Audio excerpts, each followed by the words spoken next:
মুফতি সাহেব হুজুর আসতেছেন। তো হুজুরের কাছে কিছু শুনতে হইলে, হুজুর থেকে কিছু শিখতে হইলে 12-14 বছর লেখাপড়া করার পর ভর্তি পরীক্ষা দিয়ে পাশ করণ লাগে। মুফতি সাহেব হুজুর যে আসছেন, আল্লাহর হস্তে 2 হাত জোড় করে আমি আপনাদেরকে বলবো যে আমি আমার নাকেস বুঝ অনুযায়ী আমি বুঝি আমাদের বাংলাদেশের সকল আলেম মুফতিদের সরদার হুজুর। বলেন আলহামদুলিল্লাহ। মুফতি আজম বাংলাদেশ। আমাদের দিল বলে, আমি না শুধু, হাজারো আলেম বলে, আমি তো একজন ক্ষুদ্র তালেবে ইলম, হাজারো মুহাক্কিক উলামায়ে কেরাম বলেন হুজুর আল্লাহ তাআলার পক্ষ থেকে আমাদের জন্য এমন আজিম নিয়ামত, আমাদের সালাফদের নমুনা, আমলের ইলমের সমন্বয়ের এক নমুনা। আল্লাহর ওয়াস্তে দিলটা খুলে হযরতের সামনে বসেন, নসিহত নেন। আমাদের মুরব্বীরা সব আমাদেরকে ছেড়ে চলে গেছে। এই 2-4 জন যারা বেঁচে আছে, আল্লাহ তার সিও রহমতের দ্বারা ওনাদের ছায়াকে হাজারো বছর আমাদের জন্য আরো দীর্ঘায়িত করেন, বলি আমিন। আল্লাহ তাআলা হুজুরের হায়াতে, হুজুরের পরিবারে, হুজুরের সন্তান সকলের জন্য রহমতের ফয়সালা করে দেন। আল্লাহ তামুত এই সকল বুজুর্গদের থেকে আমাদেরকে ইস্তেফাদা করার, উপকৃত হওয়ার তৌফিক নসিব করেন। সুবহানাকাল্লাহুম্মা বিহামদিক আশহাদু আল্লা ইলাহা ইল্লা আনতা আস্তাগফিরুকা। অনেক বান্দর এখন পীর সাহেবের দান্দা খোলার সময় ওই দান্দাবাজ 2টারে বুঝাই দিছে, কয় তুই এলাকায় যায় ঘোষণা কর আমি সবার থেকে বান্দর কিনুম। আমি এলহামের মাধ্যমে, স্বপ্নের মাধ্যমে অবগত হয়েছি বান্দরের দ্বারা একটা বিশেষ কাজ আমাকে দিয়ে করানো হবে, এই জন্য আমি অনেক বান্দর কিনুম, একটা বানর 100 টাকা দামে কিনুম। কিছু লোক চিন্তা করলো ডেলি যদি 10টা বান্দর ধরে বেসুন যায় 1000 টাকা, আর অন্য কাম করে লাভ কি? বান্দর ধরে আর বেছে, বান্দর ধরে আর বেছে। মাসখানিক এভাবে বান্দর কিনছে, বিরাট বড় খাঁচা বানায় এটার মধ্যে জমা করে সব বান্দর। এবার 1 মাস পরে পীর সাহেব ঘোষণা দিছে এখন এক একটা বান্দর 1000 টাকা দরে কিনে হইব। এবার তো মাথা আরো খারাপ হয়েছে তার। 1 মাসের ভিতরে বান্দর বাকি দিয়েও বেচে লেছে। এখন পরের মাসে পীর সাহেব ঘোষণা দিছে এবার এক একটা বান্দর 5000 টাকা দরে কিনে হইব। এখন দূর দূরান্ত থেকে যেখান থেকে পারে খালি বান্দর ধরে আইনে বেছে। এবার 5000 করে বান্দর কিনা খাজানা বইরা লাইছে, এলাকার অত্র অঞ্চলে আশেপাশে কোথাও আর বান্দর নাই। এখন এবার দালালটি পীর সাহেব পাঠাইছে, তো এলাকায় যায় মানুষের আস্তে আস্তে বুঝাই করবি যে সামনের মাসে আমি এক একটা বান্দর 50,000 টাকা দরে কিনি, এই ঘোষণাটা দিয়ে দিন। তো এখন এই দালালটি আয়া কয় আপনারা আস্তে আস্তে বান্দর সংগ্রহ করার চেষ্টা করেন, আগামী মাসে পীর সাহেব হুজুর 50,000 টাকা দরে এক একটা বান্দর কিনবে। তারা কত আমরা বান্দর ফাইম কই, বান্দর তো নাই, বিরাট লাভের কথা না। আমার কাছে তো আছে যে খাঁচার ভিতরে হুজুরে বান্দর ঢুকিয়ে রাখছে, আমরা রাতের অন্ধকারে খাঁচার দরজা খুলে চুরি করে করে তোমার কাছে বান্দর বেচুম একটা 40,000 টাকা ধরে। তোমরা কিনা খালি ঘরের মধ্যে স্টক করে রাখবা। 1 মাস পরে তো পীর সাহেব হুজুর একটা 50,000 টাকা করে কিনবো, 10,000 টাকা তোমাকে রাতারাতি লাভ।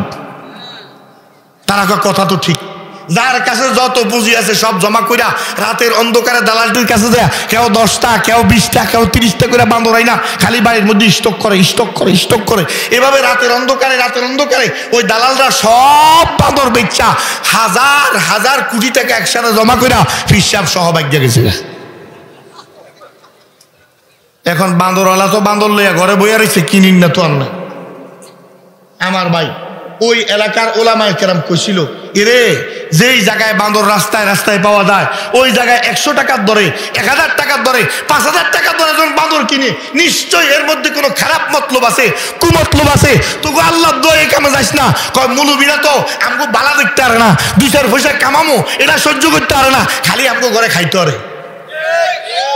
কারো কথা শুনিস না, মুলুবিও কথা শুনিস না, কিন বান্দর কিন। এরপরে মাথার মধ্যে ফিরায়। এবার আলেমরা কয় দেখ দুনিয়ার মধ্যে আমাদের কথা না শুই না নিজের জুতা দিয়া নিজে মাথার মধ্যে ফিরাইতেছস, আর আখিরাতের দিন ওলামায়ে কেরামদের কথা না শোনার কারণে যেই পরিণতি হবে তখন তোরা তো তোদের চামড়া নিজের দাঁত দিয়া ছিঁড়বি, নিজের চুল নিজে ছিঁড়বি, নিজের চামড়া নিজে খাবলাবি। কথা কম না মেয়া, ঠিক না ম্যাডাম? তো আমার ভাইরা আমি বলতেছিলাম যত ব্যবসা বাণিজ্য এই দেশে হয় সব যদি আল্লাহর কিতাব আর নবীর আদর্শ অনুযায়ী হইতো, ইবেলির সৃষ্টি হইতো না, ডেস্টিনির সৃষ্টি হইতো না, ইহসানের সৃষ্টি হইতো না, হাজার হাজার কোটি টাকা এভাবে জলে যাইতো না, মানুষ রাস্তায় রাস্তায় ফকির হইয়া ঘুরতো না। আল্লাহর কিতাব আর নবীর আদর্শ অনুযায়ী যদি দেশ চলতো, মানুষ জীবন চালাইতো, তাহলে ধর্ষণও এভাবে থাকতো না, জেনা ব্যভিচারও এভাবে থাকতো না, হত্যাও এভাবে থাকতো না, দুর্নীতিও এভাবে থাকতো না, লুণ্ঠনও এভাবে থাকতো না, মানবাধিকারও এভাবে লঙ্ঘন হইতো না। আরে কথা কন না, ঠিক না ঠিক? কিন্তু সমস্যাটা হইল আমরা আল্লাহর দেয়া ফর্মুলা ফলো করি না। বাস আমার জিন্দেগি শেষ, আমার সংসার শেষ, আমার পরিবার শেষ। আমি আপনাদেরকে একটা কথা বলি ভাই, দিল দিয়ে একটু খেয়াল করেন তো, যেই ঘরে সন্তান পিতা মাতার ফর্মুলা ফলো করে না, ওই ঘরে শান্তি থাকেনি। যেই জায়গায় স্ত্রী স্বামীর ফর্মুলা ফলো করে না, স্বামীর কথা শুনে না, ওই ঘরে শান্তি হয়নি। যে স্কুলে, যে মাদ্রাসায় ছাত্ররা শিক্ষকের ফর্মুলা ফলো করে না, শিক্ষকের দেয়া মানে আপনার নিয়মাবলী ফলো করে না, ওই স্কুলের মধ্যে, ওই মাদ্রাসার মধ্যে শান্তি হয়নি। ও ভাই, স্বামীর ফর্মুলা না মানলে স্ত্রীর জীবনে যেমন শান্তি নাই, বাপের ফর্মুলা না মানলে সন্তানের জীবনে যেমন শান্তি নাই, শিক্ষকের ফর্মুলা না মানলে ছাত্রের জিন্দগিতে যেমন সফলতা নাই, আল্লাহর কসম জমিনওয়ালা, আল্লাহর ফর্মুলা না মানলে এই জমিনে কোথাও তুমি শান্তি খুঁজে পাইতা না। আল্লাহর ফর্মুলা বাদ দিয়া শান্তি খুঁজবা, অশান্তি হইয়া দেব। তুমি ধরবা সোনা, হইয়া দেব ছাই। কথা কন না কা? তুমি মনে করবা সফলতা, হইয়া দেব ব্যর্থতা। এবার আমি আপনাদেরকে যেটা বলতে চাই, তাহলে আমাদের যত ব্যর্থতা, আমাদের যত লাঞ্ছনা, যত বঞ্চনা, যত পেরেশানি, যত দুঃখ দুর্দশা, সব আল্লাহর হুকুম আর নবীর আদর্শ ফলো না করার কারণে। আরে বলেন বলেন, ঠিক না ঠিক? গতকালকের আগের দিন না জানি গতকাল ফজরের নামাজের সময় ভূমিকম্প হয়েছে, আপনারা জানেন? আমি আজকে এই বিষয়ে কিছু কথা বলার জন্য এত দীর্ঘ ভূমিকা আপনাদের সামনে কথা বলছি। সকালবেলায় ফজরের নামাজের সময়, অমক সবাই কয় না, কোন সময়? না, আবার বলেন সকালবেলায়, বলেন সকালবেলা। আর কোন সময়? ইন্না ইযা নাযালনা বিসাহাতি কওমিন ফাসা সাবাহুল মুনযারিন। আল্লাহ তাআলা আয়াতের মধ্যে বলেন ওয়াইযা নাযালনা, ওয়াইযা নাযালা বিসাহাতি কওমিন ফাসা সাবাহুল মুনযারিন। মানুষ যখন সীমা লঙ্ঘন করে ফেলে, মানুষ যখন আল্লাহর সাথে গাদ্দারি করে ফেলে, মানুষ যখন রব্বুল আলামিনের সাথে বিদ্রোহ করে ফেলে, তখন তাদের উপর গজব সকালবেলা থেকে শুরু হয়।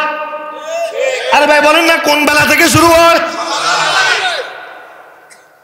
আল্লাহর হাবিব বলেন, ক্বাল আল্লাহ আসবাহা মিন ইবাদি মুমিনুম বি ওয়া কাফিরুম বি। সহিহ বুখারী শরীফের কিতাবুল মাগাজিতে রওয়ায়াত এসেছে, অন্যান্য জায়গাতেও হাদিসটা এসেছে। আল্লাহর হাবিব বলেন, কিছু লোক সকালবেলায় ঘুম থেকে উঠে, আল্লাহ বলেন, আল্লাহর হাবিব আল্লাহ থেকে নকল করেন, আল্লাহ বলেন সকালবেলায় আমার উপর মুমিন হইয়া ঘুম থেকে উঠে। আর কিছু লোক আছে আমার উপর কাফের হইয়া ঘুম থেকে উঠে, ও কাফিরুম বি। কিছু লোক আছে ঈমান নিয়ে ঘুম থেকে উঠে, কিছু লোক আছে কুফর নিয়ে উঠে। এখন সাহাবায়ে কেরাম তাকায় আছেন আল্লাহর হাবিবের দিকে, হুজুর কি বলতে চাচ্ছেন? সরকারে দো আলম বলেন রাত্রে বৃষ্টি হয়েছে। সকালবেলায় একজনে ঘুম থেকে উঠে কয়, আল্লাহ তোমার শুকর, তুমি তোমার রহমতের বৃষ্টি দিছ। আর আরেকজন ঘুম থেকে উঠে কয়, ওই বঙ্গোপসাগরে নিম্নচাপের কারণে বৃষ্টি হয়েছে, ওই তারকার কারণে বৃষ্টি হয়েছে, ওই সমস্যার কারণে বৃষ্টি হয়েছে, ওইটার কারণে হয়েছে, ওইটার কারণে হয়েছে। আল্লাহর হাবিব বলেন, আল্লাহ বলেন একজন ঈমান নিয়ে উঠলো, একজন কুফর নিয়ে উঠলো। তাহলে সকালবেলায় ঈমানের সূচনা সারাদিন ঈমানের উপর চলবে কিনা, এটার সূচনা সকালবেলায় হয়। সারাদিন কুফরের উপর চলবে কিনা, এটার সূচনা সকালবেলা হয়। সারাদিন রহমতের উপরে চলবে কিনা, এটার ফয়সালা সকালবেলা হয়। সারাদিন গজবের অবস্থায় পড়বে কিনা, এটার ফয়সালা সকালবেলায় হয়। এজন্য আল্লাহ রাব্বুল আলামিন আমাদেরকে সকালে উঠতে বলেছেন, ইন্না কুরআনাল ফাজরি কানা মাশহুদা। ও ভাই, রাত্রের ফেরেশতারা বিদায় হওয়ার সময় হয় সকালবেলায়, দিনের ফেরেশতারা আসার সময় হয় সকালবেলায়। দিনের ফেরেশতারা আইসা রাতের ফেরেশতাদেরকে বলে যাও না যাও না যাও না, চলে যাও চলে যাও। রাতের ফেরেশতারা কয় তোরা এত তাড়াতাড়ি কেন আসলি কেন আসলি কেন আসলি, এখন ফজরের জামাত শুরু হবে, কোরআন শরীফের তেলাওয়াত শুরু হবে। রাতের ফেরেশতারা কয় আমরা আল্লাহর কালামের তেলাওয়াত শোনা ছাড়া যাব না। দিনের ফেরেশতারা কয় তোরা যাইলেই তো আমরা কোরআন শরীফ শুনতে পারো, কারণ দিনের আলো শুরু হয়ে গেছে, দেখ চারদিকে ফর্সা হয়ে গেছে। রাতের ফেরেশতারা কয় আলো হইলে কি হবে, সূর্য তো উঠে নাই, দিন এখনো শুরু হয় নাই। আল্লাহর পক্ষে আল্লাহর কাছে দুই দল ফেরেশতা অভিযোগ করবে, রব্বুল আলামিন বলবেন ঝগড়া কইরো না, মিলেমিশে দুই দল একসাথে দাঁড়ায়া আমার কালামের তেলাওয়াত শুনে তারপর কাজে কাজে যাও। রাতের ফেরেশতারা দিনের ফেরেশতারা দাঁড়িয়ে দাঁড়িয়ে আল্লাহর কালামের তেলাওয়াত শুনে। ইমাম বাইহাকি রওয়ায়াত করেন যে লোকগুলো ফজরের জামাতে হাজির হয়, জামাতে তেলাওয়াত শুনতে থাকে, আল্লাহর কালাম দিল লাগায়া পড়তে থাকে আর শুনতে থাকে, ও ভাই কানা রাসূলুল্লাহ সাল্লাল্লাহু আলাইহি সাল্লাম ইয়াকরাউ ফিল ফজরি মা বাইনা 60 ইলা 90। সরকার দো আলম 60 থেকে 90 আয়াত তেলাওয়াত করতেন ফজরের নামাজে। ফজরের নামাজের তেলাওয়াত একটু দীর্ঘ করা সুন্নত। 90 আয়াত পর্যন্ত, প্রথম রাকাতে 60, দ্বিতীয় রাকাতে 30, 90 আয়াত, অথবা প্রথম রাকাতে 50 আয়াত, দ্বিতীয় রাকাতে 40 আয়াত, 90 আয়াত, একটু তেলাওয়াত দীর্ঘ করে পড়া। ওই তেলাওয়াত যখন চলতে থাকে ফেরেশতারা কয় আল্লাহুম্মা গফির লাহুম ওয়ারহামহুম, আল্লাহ যারা দাঁড়িয়ে দাঁড়িয়ে তেলাওয়াত করতেছে আর শুনতেছে তুমি তাদের সবাইকে মাফ করে দাও, তাদের উপর রহম করো, কন্যা সুবহানাল্লাহ। রাতের ফেরেশতা দিনের ফেরেশতা দুই দল একসাথ হয়ে ফজরের নামাজ পড়ার জন্য দোয়া করতে থাকে। আর যে সকালবেলায় উঠলো না, আল্লাহকে সিজদা করার জন্য উঠলো না, মসজিদে আসলো না, শুয়ে রইল, আল্লাহর হাবিব বলেন সারা রাত শয়তান তার পিছনে লাগা। যখনই একটু ঘুম থেকে উঠার চেষ্টা করে শয়তান শরীরে হাত দেয় টিপে আর কয় নাম আলাইকা লাইলুন তবিল, ঘুমাও এখনো অনেক রাত বাকি, ঘুমাও এখনো অনেক রাত বাকি, আরো কতক্ষণ ঘুমাও, আরো কতক্ষণ ঘুমাও। অ্যালার্ম দিছে উঠবো তাহাজ্জুদ পড়ার জন্য, মোবাইলে অ্যালার্ম বাজছে, ঘড়ির দিকে তাকায় চিন্তা করে ফজরের ওয়াক্তের আরো আধা ঘন্টা বাকি, 5টা মিনিট আরো ঘুমাইলই, কাইতে আসর ফজর ওয়াক্ত পর্যন্ত চলে যায় আর খবর হয় না। কথা কন না ঠিক না বেটি? সারা রাত যদ্দুর আরাম না লাগে, শেষ রাত্রে 3 গুণ বেশি আরাম লাগে। শয়তান টিপে টিপে টিপে টিপে ফজর আজান হয়, টিপাইতে থাকে, টিপতে থাকে, ঘুমাও ঘুমাও ঘুমাও, আলাইকা লাইলুন তবিল, এখনো অনেক রাত আছে, এখনো অনেক রাত আছে, ঘুমাও ঘুমাও ঘুমাও। এমন করতে করতে যখন ফজর ওয়াক্ত শেষ হয়, আল্লাহর হাবিব বলেন এবার শয়তান ওই বেটার কানের ভিতরে ঢুইকা চেইনটা খুলে পেশাব করে দেয়, কানের ভিতরে পেশাব করে। এবার কন্ত যে লোকগুলো ফজরের নামাজ না পড়ে শুয়ে থাকে এদের মাথার মধ্যে পেশাব করে কে? আমাকে তো জোরে কয় না কমে, এগো মাথার মধ্যে পেশাব করে কে? এই জন্য এগো মুখে দিয়া রাষ্ট্রধর্মের বিরুদ্ধে বক্তব্য আইয়ে, কারণ এগো মাথা তো মাথা না, এটা শয়তানের মুত্রা খোলা। তাকে মাথা তো মাথা নাই, যে টাকলা যেটা দেখতে আছেন এটা আসলে টাক না, এটা শয়তানের পেশাবখানা। তার মাথা শয়তানের মুতনের জায়গা, শয়তানের পেশাবের জায়গা। যার মাথায় শয়তান পেশাব করে তার মুখ দিয়া ইসলামের বিরুদ্ধে কথা বাইর হতো নাকি পক্ষের কথা নেই বাইর। যে সকালবেলায় উঠে ফজরের নামাজ পড়ে আল্লাহর সামনে সেজদা করে দিন শুরু করে, তার জবান দিয়ে ইসলাম বিরোধী বক্তব্য, আলেমদের বিরুদ্ধে বক্তব্য, মাদ্রাসার বিরুদ্ধে বক্তব্য কোনোদিন বের হতে পারে না। শয়তানের পেশাবখানা লইয়া গুরু আর তুমি কও তুমি বুদ্ধিজীবী। শয়তানের পেশাবখানা যদি বুদ্ধিজীবীর মাথা হয়, এবার কুবুদ্ধির আকার কোথায় কম? আল্লাহ আমাদেরকে হেদায়েত দান করে বলেন না আমিন। তো ভাই এই সকালবেলা হইল আল্লাহর রহমত পাওয়ার সময়, এই সকালবেলা হইল আল্লাহর নিয়ামত পাওয়ার সময়, এই সকালবেলায় হইল ঈমানের সাথে জাগার সময়, এই সকালবেলা হইল ফেরেশতাদের দোয়া পাওয়ার সময়, এই সকালবেলা হইল বান্দার কামিয়াবির সময়। এজন্য রব্বুল আলামিন বলেন ওয়াসাব্বিহু বুকরাতাও ওয়া আসীলা, সকালবেলায় কিছু সময় আমি আল্লাহর তাসবিহ পড়ো, আমি আল্লাহর স্মরণ করো, সারাটা দিন ভালো যাবে, রহমতের সাথে যাবে। কিন্তু আমরা সীমা লঙ্ঘন করতে করতে করতে করতে করতে করতে এমন জায়গায় এসে পৌঁছি আমার ভাইরা, সারা রাত টেলিভিশন, সারা রাত মোবাইল, সারা রাত ইউটিউব, সারা রাত ফেসবুক, সারা রাত খেলা। ওই নিজের প্রিয় দল খেলবে ইউরোপের মধ্যে, রাত্রে 3টা বাজে খেলা সম্প্রচারিত হবে, সারা রাত বসে রয়েছি ওই প্রিয় ফুটবল দলের খেলা দেখার জন্য। রাত আল্লাহর নাফরমানিতে কাটাইছে। আরেক দল ইউটিউবের মধ্যে সিনেমার পর সিনেমা দেখে দেখে রাত কাটাইছে। আরেক দল এই যে আপনার স্যাটেলাইট চ্যানেলের মাধ্যমে একটা চ্যানেল পাল্টায় আরেকটা চ্যানেল ধরে, একটা চ্যানেল পাল্টায় আরেকটা চ্যানেল ধরে। এই চ্যানেলের সিনেমা শেষ হইলে আরেক চ্যানেল ধরে, এই চ্যানেলের নাটক শেষ হইলে আরেক চ্যানেল ধরে। এইভাবে রাত কাটাইয়া দিছে। আল্লাহর আযাব গজব আমাদের উপর অবধারিত হয়ে গেছে। আল্লাহ একটা ঝটকা দিয়া আমাদেরকে সতর্ক করতে চাইছে, বালা হ নইলে কিন্তু উল্টায়া দিমু। আপনাদেরকে বলি ভাই, যদি কেউ যদি কোনো বেয়াদবি করে, খুব বেশি খারাপ কিছু করে, তাহলে শিক্ষক তার জামা ধরে, শরীর ধরে আপনার লড়ায়, কি করলি তুই কামটা, আমার কথা কর না, এবার হাত ধরে এমনি এমনি হাত ধরে কি করলি কামটা, করলি কি তুই, ঝাঁকি দে, কথা কর না। এর পরেও যদি করে তাহলে অবস্থা ভয়াবহ।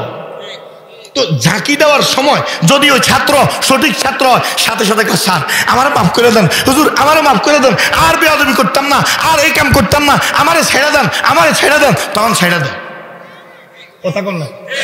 তাহলে আল্লাহ আমাদেরকে ঝাঁকি দিছেন, বলেন না? হায় হায়, ফজরের নামাজের লেগে তো উঠে নাই, কিন্তু যখন ঝাঁকাঝাঁকি শুরু হয়ে গেছে, 3 তলাতে লাভ দিয়ে হরি ভাব ভাঙিয়ে গেছিস, 3 তলাতে লাভ দিয়ে নিচে বলে ভাব ভাঙিয়ে গেলিস। চট্টগ্রাম ইউনিভার্সিটিতে, চট্টগ্রাম বিশ্ববিদ্যালয় 3 তলার ওই হলের থেকে 3 তলার থেকে লাভ দিয়ে নিচে বইলা পা ভাঙিয়ে গেল। কেউ 4 তলাতে লাভ দিছে, আর বিল্ডিং ছেড়ে রাস্তায় চলে আসছে, কাঁপুনি শুরু হয়ে গেছে, কাঁপুনি শুরু হয়ে গেছে। আম্মাজান আয়েশা রাদিয়াল্লাহু তাআলা আনহার কাছে হযরত আনাস রাদিয়াল্লাহু তাআলা আনহু আসছে। দিল দিয়া খেয়াল করেন হাদিসের দিকে। হযরত আনাস ইবনে মালিক রাদিয়াল্লাহু তাআলা আনহু রাসূলের জলিলুল কদর সাহাবী, রাসূলের খাদেম। হযরত আনাস বলেন, কুনতু আখদুমু রাসূলুল্লাহি সাল্লাল্লাহু আলাইহি ওয়াসাল্লাম 10 সিনিন, আমি সরকারে দো আলমের খেদমত করছি 10 বছর। কোন না কত বছর? 10 বছর। হামা ক্বালালি কত্তু উফিন কত্তু, আমার কোনোদিন হুজুর কয় নাই আহা এই কামটা কিল্লে করলি না, এটা করলি কিল্লে, কোনোদিন একটা দমক দেয় নাই। সুবহানাল্লাহ। এই আনাস বলেন, ভূমিকম্পের ব্যাপারে, জমিনে যে ভূমিকম্প হয়, এই ভূমিকম্পের ব্যাপারে আমরা আম্মাজান আয়েশাকে জিজ্ঞাসা করার জন্য গেছি, আম্মা আল্লাহর নবী থেকে ভূমিকম্পের ব্যাপারে আপনি কিছু শুনছেন কিনা? ইমাম ইবনু আবি দুনিয়া রহমতুল্লাহ আলাইহির একটা কিতাব আছে জুহুদ, আজ জুহুদ লি ইবনে আবি দুনিয়া, এই কিতাবে বিশুদ্ধ সনদে হাদিস আছে। হযরত আম্মাজান আয়েশার কাছে গেছে হযরত আনাস, সাথে আরেক ব্যক্তি, অরাজুলুন আখার, অন্য আরেক ব্যক্তি, যে আম্মাজান আয়েশা রাদিয়াল্লাহু তাআলা আনহাকে বললেন, আম্মা ভূমিকম্পের ব্যাপারে আল্লাহর নবীর কাছ থেকে আপনি কিছু শুনেছেন কিনা? কি কারণে ভূমিকম্প হয়, কি কারণে হয়, আমরা এটা থেকে কিভাবে বাঁচতে পারি? ভূমিকম্প হয়ে গেছে মদিনার মধ্যে। তখন হযরত ওমর ফারুক রাদিয়াল্লাহু তাআলা খলিফা, মদিনার মধ্যে কম্পন হয়েছে, হালকা কম্পন। মদিনা তো ভূমিকম্প থেকে নিরাপদ, শুধু হালকা একটু ঝাঁকি আসছে, সতর্ক বার্তা আসছে হালকা। আমার ভাইরা, আম্মাজান আয়েশা রাদিয়াল্লাহু তাআলা বলেন, হ্যাঁ ভূমিকম্পের ব্যাপারে আমি আল্লাহর নবী থেকে এক হাদিস শুনেছি।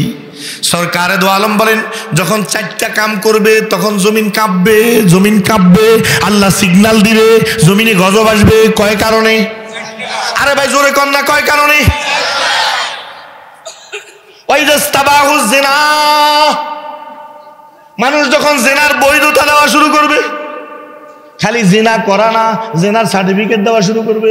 এখন হাইকোর্ট থেকে রায় দেয়, ছেলে আর মেয়ে 2 জন রাজি হইয়া যদি শারীরিক সম্পর্ক করে কোনো অসুবিধা নাই।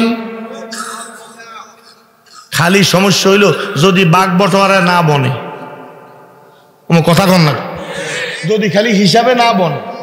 3 বছর ধরে ওই বেড়ার লগে এক লগে আসিল, 4 বছর ধরে আসিল, 5 বছর ধরে আসিল, 6 বছরের জায়গায় একটা জামিল হয়েছে, যায় মামলা দিছে, আমারে প্রলোভন দিয়া দর্শন করছে। হেতে ওই মহিলা একারে সুফি, 5 বছর এমনি আসিল। কিন্তু বাংলাদেশের আইনে, সারা দুনিয়ার আইনে ওই 5 বছর যে এক লগে থাইকা হাজার বার জেনা করছে, এটা এখনো কথা নাই, এখন দর্শন মামলা। ওর কথা কর না কাউমে। জেনার বৈধতা এই দেশে আছে না নাই? এই দেশে তো বেশ্যাদেরকে কত সম্মান দেওয়া হয়, গাড়ির বহর দিয়ে আগায় নেওয়া হয়। বেশ্যারে রিমান্ড দিল কিল্লেগা, পরিমণি নামে এক বেশ্যা, পত্রিকা নাম এটা পড়তে পড়তে মুখস্থ হয়ে গেছে, অথচ খবিসের চিনিও না, কিন্তু পত্রিকা ডেইলি আইতো খালি পরিমণি পরিমণি। খোদার গজব, তার জন্য প্রটোকল বিচারকরে পর্যন্ত শোকজ করছে। কেন তার রিমান্ডে দিলা, কেন তার সম্মান নষ্ট করলা? অথচ রাতে 2টা বাজে নাইট ক্লাবে আড্ডা দিতে গেছে, দেহ ব্যস্ত গেছে, নষ্টামি করতে গেছে।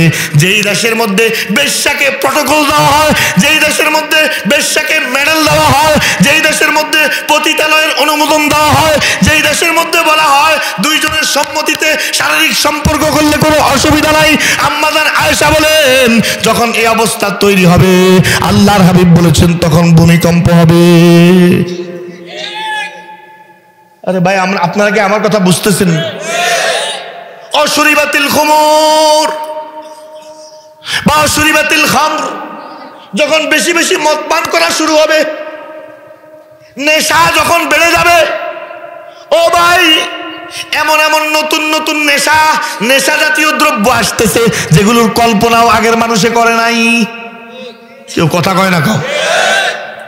আরে আগে বেশিতে বেশি ফুলাইন গাঁজা খাইতো, গাঁজা সিগারেটের বিড়ির ভিতরে ঢুকে গাঁজা টানতো, এর দূরে শুনতো। ইয়ার পরে বাইরেছে বাংলা মদ,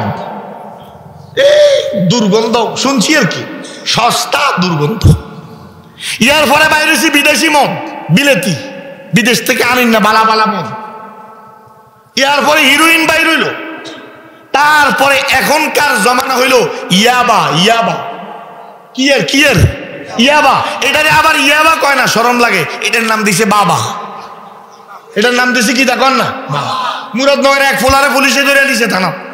রাত্রে 2টা বাজে এতে ফোন করছে তার বাপেরে, আব্বা আমার তো পুলিশে ধরে লিয়ে আইছে। তোরে কি লেগে ধরছে? বাবার লগে ধরছে। তার বাপে কয় আমি দে ঘরে, তোরে বাবার লগে কেমনে ধরে? আমি তোর বাপ, আমি দে ঘরে। আব্বা এটা হে বাবা না, ওইটা এটা ইয়াবা, ওইটার নাম দিছে বাবা। হায় হায়, আমগো দেশে যত বাবা, এ বাবা নামে আউটসাইডের যত বাবা আছে, সব হয় শরীর ধ্বংস করে, নাইলে সমাজ ধ্বংস করে, নাইলে ইমান ধ্বংস করে।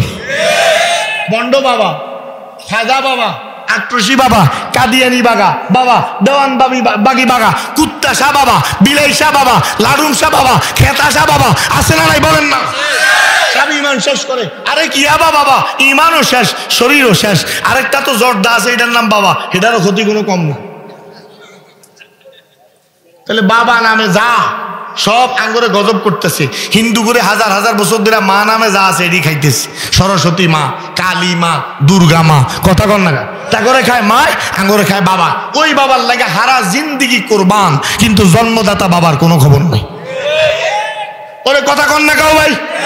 তাহলে 1 নাম্বার, যখন জেনা ব্যভিচার আম হয়ে যাবে, আম্মাজান আয়েশা বলেন মানুষ যখন জেনার অনুমতি দিবে, রাষ্ট্র যখন জেনার অনুমতি দিবে, তখন জালজালা আসবে, ভূমিকম্প আসবে, জমিন কাঁপবে, আল্লাহর পক্ষ থেকে আযাব গজব আসবে। আর 2 নাম্বার, যখন মদ পান করার পরিমাণ বাড়বে। 3 নাম্বার, যখন ইদা কাসুরাতিল মাজিফ, যখন বাদ্যযন্ত্র বাড়বে, গায়কদের কদর বাড়বে। আরে ভাই একটু আল্লাহর রাস্তে কন না, ঠিক না ব্যাডি? এখন বাড়তেছি নি, আমি হাদিস ঠিক না ব্যাডি এটা জিগাই নি, আপনাকে জিজ্ঞাসি পরিস্থিতি অনুযায়ী বলেন। আগে যেই পরিমাণ গায়ক আসিল, এখন গায়কের পরিমাণ বাড়তেছে না কমতেছে? আগে যেই পরিমাণ বাদ্যযন্ত্র ছিল, এখন বাড়তেছে না কমতেছে? ও ভাই, বাদ্যযন্ত্রের হাজার হাজার দোকান যে ঢাকায় আছে, চট্টগ্রামে আছে, রাজশাহীতে আছে, খুলনায় আছে, এগুলো বন্ধ করার ব্যাপারে সহযোগিতা করা হয় না আরো বাড়ানোর ব্যাপারে সহযোগিতা করা হয়? সিনেমা হল কেমনে চলে যাইতে আছে? গত 1.5 মাস আগে এক পত্রিকা লম্বা করে একটা আর্টিকেল লিখছে, বড় দুঃখের সাথে লিখছে, এই দেশে সিনেমা যোগের বোধহয় বিদায় হতে চলছে। এই হলো শিরোনাম। তারপরে ভিতরে খালি কাঁদাকাটি। কোন জায়গায় সিনেমা হল পাল্টায় মাদ্রাসা বানায় লাইছে, কোন জায়গায় সিনেমা হল বাইঙ্গা মার্কেট বানায় লাইছে, কোন জায়গায় সিনেমা হল বাইঙ্গা ওই মসজিদ বানায় লাইছে, কোন জায়গায় সিনেমা হল বাইঙ্গা আপনার আড়ত বানায় লাইছে। খালি এই তালিকা আর খালি কাঁদাকাটি। শিল্প শেষ, শিল্প শেষ, শিল্প শেষ। শিল্প কি? কাপড় খোলা, এটারে বুঝি শিল্প কয়। মানুষে মানুষে ফোনডাবি করা, 2 নাম্বারি করা, দান্দাবাজি করা, দান্দাবাজি শিক্ষা দেওয়া, এটারে বুঝি শিল্প কয়। একটা ছেলে যদি একটা সিনেমা দেখে, এটার ভিতরে কমপক্ষে 30টা মারামারি দেখে। কথা কন না কা? প্যাডের মধ্যে ছুরি মারা দেখে, আরেকজনের বেডি লইয়া বাগন দেখে, আরেকজনের বেডি লইয়া নাচন দেখে। কথা কন না কা? যদি 100টা সিনেমা দেখে, 100 দর্শনের দৃশ্য দেখে, 100 হত্যার দৃশ্য দেখে, 100 খারাপ দৃশ্য দেখে, এই ছেলেগুলোর চরিত্র কোন জায়গায় যায় চিন্তা করেন। ও আমার ভাইয়েরা, আম্মা জান আয়েশা বলেন, তোমাদের নবী থেকে আমি শুনেছি, নবী বলেছেন 4 কাম যখন হবে তখন আল্লাহর পক্ষ থেকে জমিনে গজব আসবে, জালজালা আসবে, ভূমিকম্প আসবে। 1 নাম্বার, জেনার সার্টিফিকেট যখন মানুষ দিয়ে দিবে, অনুমোদন দিয়ে দিবে। 2, মদ পান করার পরিমাণ যখন বেড়ে যাবে। আর 3, যখন বাদ্য আর গায়ক যখন বেড়ে যাবে। আর 4 নাম্বার, সুদ যখন বাড়বে। আমার কথা কয় না কাউ? কি বাড়বো? কি বাড়বো? সুদ। ও ভাই, সুদ এমন বাড়ছে, সুদের এখন আর গুনায় মনে করা হয় না। এমন কোন গড় নাই যে কমসে কম একটা সুদী ব্যাংকে একটা অ্যাকাউন্টও খোলে না, এরকম কোনো গড় নেই। বাস তার অ্যাকাউন্টের ভিতরে টাকা আসতেছে যে মাসে মাসে, বছরে বছরে, ওই যে প্রত্যেক মাসে ব্যাংকের যে স্টেটমেন্ট দেয় 6 মাস পর, 1 বছর পর যে স্টেটমেন্ট দেয়, লিখে দেয় আপনার এত পুঁজি, ইন্টারেস্ট এত%। বাস বেচারা সুন্দর করে আইনা জমা করতেছে, খাইতেছে, সন্তানরে খাওয়াইতেছে, নিজে চলতেছে, কাপড় কিনতেছে। আমার ভাই কাজ কারবার করে সুদের। ব্যাংক লোন নিয়ে বাড়ি বানায়, ব্যাংক লোন নিয়ে ফ্যাক্টরি বানায়, ব্যাংক লোন নিয়ে ইন্ডাস্ট্রি বানায়। আবার এই সমস্ত লোককে সমাজে সম্মানও দেওয়া হয়, সুদখোর বইলা তারে কোনো অসম্মানও করা হয় না। আরে কন্যা ঠিক না বেটি? ওরে বাপরে, আপনি দেখবেন আপনাদের গ্রামে যদি কোনো সুদখোর থাইকা থাকে, আল্লাহ মাফ করুক, যদি বুলে শুলে 2-1 থাইকা থাকে, তাইলে দেখবেন হাজারে কত লাগায়। এ অনেক কথা কইতে, কারণ এই কারবার যে কে করে নাই এটাই সমস্যা। কন্যা হাজারে কত? মাসে মাসে হাজারে 10, আর 100 দেখছেন নি আওয়াজ বাইরে? 1,100। এই যে লাগায়, সুদে যে লাগাইতে আছে 1,100, 1,100, 1,100 মানুষ তারা কয় সুদখোর, সুদখোর, সুদখোর। কারণ হে সুদ লাগায়, অল্প অল্প খায়, এর লেগে তারা সুদখোর কয়। আবার গ্রামের এক মাতব্বরের ছেলে মাস্টার ডিগ্রি পাস করছে অ্যাকাউন্টসে, তারপরে ব্যাংকার হয়েছে, একটা সুদী ব্যাংকে চাকরি লইয়া ডেইলি কয়েকশো কোটি টাকা সুদে মানুষের লোন দিতেছে, তারা কয় অফিসার। আর যে 1,100 খায় তারা কয় সুদখোর। কথা কন না কাউ? যে বেশি করে খায় তারা কয় অফিসার। যে চুরি, গ্রাম অঞ্চলে 1-2টা জুতা চুরি করে, মোরগ চুরি করে, হাঁস চুরি করে, মানুষ তারা কয় চোর, চোর, চোর। আর যে অফিসে বৈশা বৈশা 1,000 কোটি টাকা চুরি করে, মানুষ তারা চোর কয় না, কয় অফিসার, অফিসার। কথা কন না কাউ? তাইলে আফসোস করে বলতো, আরে চোর হইলো বড় চোর, তো মানুষ তোর চোর কইতো না। ডাকাইত হলো বড় ডাকাইত, মানুষ তোরা ডাকাইত কইতো না। এই সাধারণ চোররে সব চোর কয়।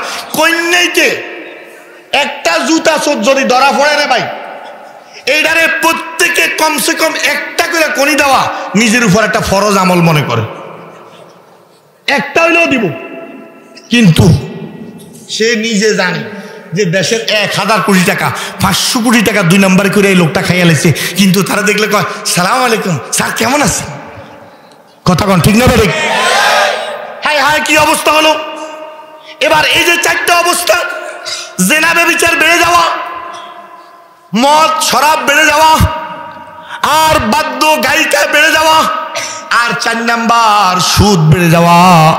আম্মা জান আয়েশা বলেন, তোমাদের নবীর কাছে আমি শুনেছি, সামিতু নবিয়াকুম সাল্লাল্লাহু আলাইহি ওয়াসাল্লাম, তোমাদের নবীর কাছে আমি শুনেছি, তোমাদের নবী বলেছেন যখন এই অন্যায়গুলো হবে তখন আল্লাহ জমিন ধরে ঝাঁকুনি দিবে সতর্ক করার জন্য। এরে বাড়া হ, সুদ ছাড়, জেনা ছাড়, মদ ছাড়, 2 নাম্বারই ছাড়, গান বাজনা ছাড়, আমার দিকে ফিরে আয়। এই দেখ আজকে ঝাঁকুনি দিছি, এটার পরিমাণ ছিল রিক্টার স্কেলে 5.3। আগামীকাল যদি একটা ঝাঁকি দিই রিক্টার স্কেলে 7.9, পরের দিন যদি আরেকটা ঝাঁকি দিই রিক্টার স্কেলে 10-এর উপরে, তোর বিল্ডিং, তোর স্বপ্নের বাড়ি, তোর ঘর আর কিচ্ছু বাকি থাকবে না। কাল্লাইহিল মানফুস, সব জমিনের সাথে মিশে যাবে। আরে ভাই বলেন না ঠিক না ঠিক? তাহলে তওবা করার সময় আসছেনি, কথা কয় না কা? কিন্তু আফসোসের ব্যাপার হলো ওই ভূমিকম্প দেখছে কতক্ষণ দৌড়াদৌড়ি করে আবার শুয়ে গেছে, ফজরের নামাজটাও পড়ে নাই। ওই ভূমিকম্প যেদিন হয়েছে এদিনও আল্লাহর কালাম কুদ্দুস তিলাওয়াত করে নাই। ওই ভূমিকম্প যেদিন হয়েছে এদিনও আল্লাহর কাছে 100 বার ইস্তেগফার পড়ে নাই, 10টা বার ইস্তেগফার পড়ে নাই, মাপ চায় নাই, বরং ওই ইন্টারনেট নিয়ে ঘাটাঘাটি শুরু করছে। কি লেগা ভূমিকম্প হয়েছে, কোন দেশ থেকে উৎপত্তি হয়েছে, কোন দিক থেকে ভূমিকম্প বাইর হয়েছে। আমার ভাই এগুলা নিয়ে গবেষণা, এগুলা নিয়ে টানাটানি, কিন্তু আল্লাহ যে আযাবটা দিয়েছে আল্লাহর দিকে মুতাওয়াজ্জিহ হই, মাপ চাই। একজনের ভিতরে এই অনুভূতি দেখা যায় না। এরে ভাই জোরে কর না ভাই, ঠিক না ভাই? কোন মানুষ যখন আল্লাহর গজবকে গজব মনে করে না, তখন এই গজবের দ্বারা তারা বরবাদ হয়ে যায়, শেষ হয়ে যায়। হযরতে মূসা, হযরতে লূত আলাইহিস সালাম বলছিলেন আল্লাহর গজব আসবে তোমাদের উপর। লূত আলাইহিস সালামের জাতি হাসাহাসি করছে, টিটকারি মাইরা উড়াইয়া দিছে। আল্লাহর নবী লূত আলাইহিস সালামের কথাকে তামিল করে নাই, পাত্তা দেয় নাই। রব্বুল আলামিন জমিনটাকে উল্টায় দিছে, মৃত সাগর হয়ে গেছে, ওই জায়গা ডেড সি হয়ে গেছে। সারা দুনিয়ার সব জায়গার পানি, পানির মধ্যে যে বৈশিষ্ট্যগুলো থাকে, পানির মধ্যে বিভিন্ন প্রাণী থাকে, কিন্তু ওই ডেড সির মধ্যে কোনো প্রাণী নাই। পৃথিবীর সব পানির মধ্যে যেই পরিমাণ লবণ থাকে তার চেয়ে 90 ভাগ বেশি লবণ ওই পানির ভিতরে। পৃথিবীর সব পানিতে মানুষ নামলে নিচের দিকে ডুবে যায়, কিন্তু ওই পানির মধ্যে কেউ নামলে ভাইসা থাকে, ডুবে না। জমিনটারে আল্লাহ উল্টায়া দিছে, শেষ হয়ে গেছে। ও আমার ভাই, এইভাবে হযরতে সালেহ আলাইহিস সালাতু ওয়াস সালাম একমাত্র দরজা খোলার ব্যবস্থা হইল যদি ফাতেমা আয়েশা সালাম দেয়, কারণ আল্লাহর হাবিবের কলিজাটা ফাতেমার ভিতরে, কলিজার টুকরা ফাতেমা। ফাতেমা যদি আয়েশা সালাম দেয় দরজা না খুলে পারবে না। হযরতে ফাতেমা তো যারা দরজার মধ্যে আয়েশা সালাম দিছেন, সালাম দেওয়ার সঙ্গে সঙ্গে সরকারে দো আলম দরজা খুলে দিছেন। হযরতে ফাতেমা দরজা খুলে ভিতরে যা দেখি সরকারে দো আলমের পুরা শরীর ঘামে ভেজা, চোখের পানিতে দাঁড়ি ভেজা, বুক ভেজা, জমিন পর্যন্ত ভিজে রয়েছে। হযরতে ফাতেমা জাহরা বলেন, আব্বা এতক্ষণ কি করতেছিলেন? তাআখারতা, আপনি এত পরিমাণ বিলম্ব করেছেন, এত পরিমাণ বিলম্ব করেছেন, হাত্তা খশিনা আন তাকতাতিআ দুনানা, আমরা ভয় পাইতেছিলাম আপনি না জানি আপনি আল্লাহর কাছে চলে গেলেন কিনা, দরজা খুলতেছেন না, বের হতেছিলেন না, এতক্ষণ কি করতেছিলেন, আপনি কি করতেছিলেন? সরকারে দো আলম বলেন, আমি সিজদায় পড়ে আমার মালিককে বলতেছিলাম, ওগো মালিক, সামুদ জাতি তোমার নাফরমানি করছে, তাদেরকে যেভাবে তুমি জিবরাইল দিয়া দমক দিয়া শেষ করে দিছো, আমার উম্মতরে এভাবে শেষ করো না। আল্লাহ কওমে লূতের যেভাবে উল্টায়া দিছো, আমার উম্মতরে এভাবে শেষ করো না। ওয়াজআলা মিনহুমুল কিরাদাতা ওয়াল খানাজির, কিছু লোকেরা তুমি শুকর বানাইছো, আমার উম্মতরে শুকর বানাইও না। কিছু লোকেরা বানর বানাইছো, আমার উম্মতরে বানর বানাইও না। ও ফাতেমা, আমি সিজদায় পড়ে পড়ে আমার মালিকের কাছে বলতেছিলাম, আমার মালিক আমার সাথে ওয়াদা করেছেন, আপনার উম্মত যত খারাপই হোক না কেন, খারাপই করুক না কেন, পূর্ববর্তী নবীদের উম্মতের মতো তাদেরকে আমি একসাথে ধ্বংস করে দিব না, তাদেরকে অপমানজনক পরিণতি দিব না, শুকর কুকুর বিড়াল তাদেরকে আমি বানাবো না, আপনার ইজ্জতের খাতিরে। আরে কন্যা সুবহানাল্লাহ। অথচ যাদেরকে আল্লাহ বানর বানাইছে, কি লেগে বানাইছে জানেন? শুধু শনিবারে মাছ খাওয়ানোর কারণে। ওর কথা কন্যা কি বারে? আরে জোরে কন্যা কি বারে? কি মাছ খাওয়ান তো হালাল দিন। শুধু আল্লাহ কইছে লা তাদু ফিস সাbt, শনিবারের ব্যাপারে সীমা লঙ্ঘন করো, শনিবারে মাছ খাইও না। ও আমার ভাই, মাছ ভালো জিনিস, হালাল জিনিস, শুধু সময় মতে না খাইয়া অসময়ে খাওয়ার কারণে আল্লাহ তাদেরকে বানর বানাইয়া দিছে, আল্লাহ তাদেরকে শুকর বানাইয়া দিছে। আর আমরা নামাজের ওয়াক্ত চলে যায়, নামাজ না পড়ে বৈশা বৈশা আয়েশ করা 5 স্টার হোটেলের মধ্যে খাই, চাইনিজ হোটেলে বৈশা বৈশা খাই, রোজা চলতেছে দোকান বন্ধ করে ভিতরে বৈশা বৈশা খাই, তারপর শুকর হই না, বানর হই না, শুধুমাত্র পেয়ারা রাসূলের উসিলায়। ঠিক না ভাই? কোন নাইলে দেখতেন যে বাপে আর ফুতে একসাথে রাত্রে শুইছে, সকালবেলা একটা কুত্তা হইয়া উঠছে আর একটা বিলা হইয়া উঠছে। বাস্তবতা এরকম হইতো কিনা বলেন না? বলেন না? একটু সতর্ক হন মুসলমান, আল্লাহ দোহাই দিয়া বলি। আমি আপনাদের সামনে সূরাতুল হজ্জের প্রথম আয়াতের শেষ অংশ পড়েছি, যেহেতু তাফসীরুল কোরআন মাহফিল। রব্বুল আলামিন কোরআনে হাকিমের মধ্যে বলেন, ওয়াতারান নাসা সুকারা ওমা হুম বিসুকারা ওয়ালাকিন্না আযাবাল্লাহি শাদীদ। রব্বুল আলামিন বলেন, বান্দারে সামান্য একটু ঝটকা লাগছে ভূমিকম্পের, তোরা বেরিস হয়ে গেছস, দৌড়াদৌড়ি করে সিঁড়ি দিয়া তাড়াতাড়ি করে নামতে গিয়া কতজন পুরা মাথা ফাড়াইছস, হাত ভাঙছস, পাও ভাঙছস। অনেকে তো আছে নামাজের নিয়ত বানছে, নামাজ টামাজ তুইয়া দৌড় দিছে, ওর কথা কর না কা, অনেক তো কাজ শুরু হয়ে গেছে, দৌড় দিছে, ঝটকা লাগছে, দৌড় দিছে।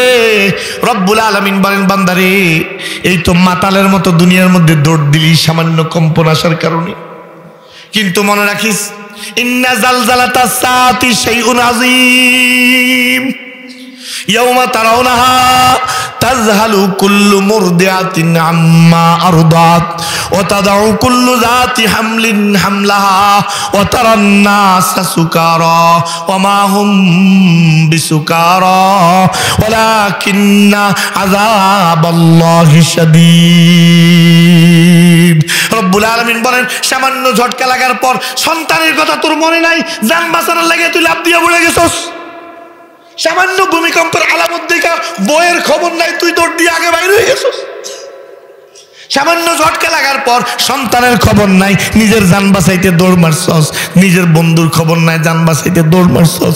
এবার বান্দা চিন্তা কর, যখন আসল ঝটকা লাগবে, যখন আসল কম্পন শুরু হবে, ইদা জুলজিলাতিল আরদু জিলজালাহা ওয়া আখরাজাতিল আরদু আসকালাহা ওয়া ক্বালাল ইনসানু মা লাহা।